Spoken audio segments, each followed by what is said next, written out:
प्रेमानंद महाराज जी के अनुसार सत्संग सुनते समय कौन कौन सी गलती नहीं करनी चाहिए। प्रेमानंद महाराज जी बड़े प्रेम और सरलता से बताते हैं कि सत्संग केवल कानों से नहीं, हृदय से सुनना चाहिए।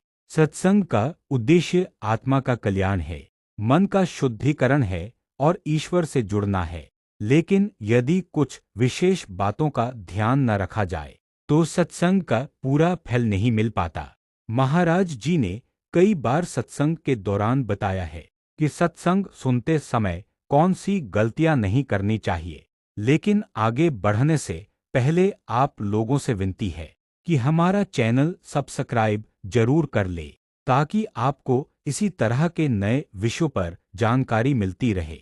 चलिए अब आपको बताते हैं कि सत्संग सुनते समय कौन सी गलती नहीं करनी चाहिए। सबसे पहले अपने मन को इधर उधर भटकने ना दें। सत्संग में शरीर तो बैठा रहता है, लेकिन मन घर, व्यापार, रिश्तेदारों या भविष्य की चिंताओं में उलझा रहता है। प्रेमानंद जी कहते हैं कि यदि मन सत्संग में उपस्थित नहीं है तो वह सत्संग व्यर्थ है। इसलिए सत्संग में आते ही मन को स्थिर करना चाहिए और पूरी तन्मयता से प्रभु की वाणी सुननी चाहिए। सत्संग सुनते समय किसी की आलोचना नहीं करनी चाहिए। कई लोग सत्संग में बैठते हैं, लेकिन संत की वाणी, उनका पहनावा या बोलने के ढंग की आलोचना करने लगते हैं। महाराज जी कहते हैं कि यह सबसे बड़ी गलती है। जब तुम दोष देखने लगते हो तब सत्संग का अमृत तुम्हारे भीतर नहीं उतरता। आलोचना की भावना से सत्संग का पुण्य नष्ट हो जाता है। सत्संग के दौरान ध्यान मोबाइल पर या बातचीत पर नहीं होना चाहिए। आजकल कुछ लोग सत्संग में बैठकर भी मोबाइल पर लगे रहते हैं या आपस में बातें करते हैं। यह न केवल आपका ध्यान भटकाता है, बल्कि दूसरों के ध्यान में भी बाधा डालता है। महाराज जी कहते हैं कि ऐसा करना सत्संग का अपमान है। सत्संग में मौन रहना, शांति से बैठना और मन को वाणी में लगाना चाहिए। सत्संग के दौरान श्रद्धा में कमी नहीं आनी चाहिए। यदि सत्संग में श्रद्धा नहीं है तो वह केवल शब्द बनकर रह जाता है। प्रेमानंद जी बार बार कहते हैं, श्रद्धा से सुनी गई एक बात भी जीवन बदल देती है। यदि मन में संत के प्रति श्रद्धा नहीं है तो ज्ञान भी व्यर्थ हो जाता है। सत्संग को मनोरंजन नहीं समझना चाहिए। बहुत से लोग सत्संग को कार्यक्रम समझते हैं।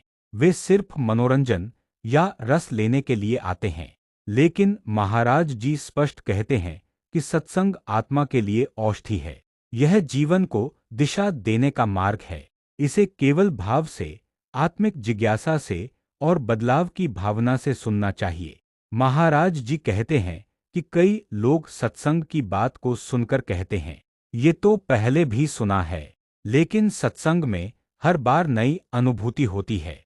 अगर मन नया बना रहे, एक ही वचन 100 बार सुनकर भी अगर मन जाग जाए तो जीवन बदल सकता है। इसलिए सत्संग को कभी भी हल्के में ना लें।